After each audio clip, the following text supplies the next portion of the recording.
ay rated SPG. Striktong patnubay at gabay ng magulang ang kailangan. Maaaring may masiselang tema, lengguwahe, karahasan, sexual, horror o droga na hindi angkop sa mga bata.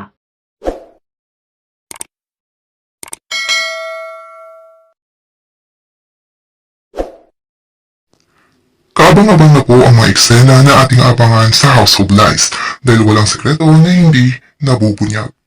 Lilinisin ni Greg ang gulo at ipapatawag niya si Aling Yoli para kausapin ng personal. Tatanungin niya ito kung ilang taon na ba siyang nagtatrabaho sa kanila. Sinabihan niya ang kasambahay ng pinakaayaw niya sa lahat ang kinakalaban siya. Samantala natawa na nga si Paulo at makipaghiwalay na ito kay Thea. Subalit may huling kahilingan si Thea at sinang-ayunan naman ito ni Paulo. Nagsiping nga ang dalawa sa may garden. Lingid sa kanila na nakita ni Jobert ang kanilang ginagawa at nabidyuhan pa ito. Tumakbo pa palayo si Jobert pero nandulas ito at natapon ang telepono.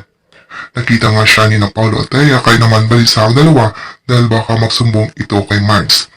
Ibinigay naman ni Edward ang telepono ni Jobert kay Marks ayon sa kanya na pulot umano ito ni Ashley sa labas ng mansyon. Binuksan ni Marks ang telepono at napansin na may bagong video at pinanood ito. Halos gugugo nga ang mundo ni Marge sa kanyang natuklasan.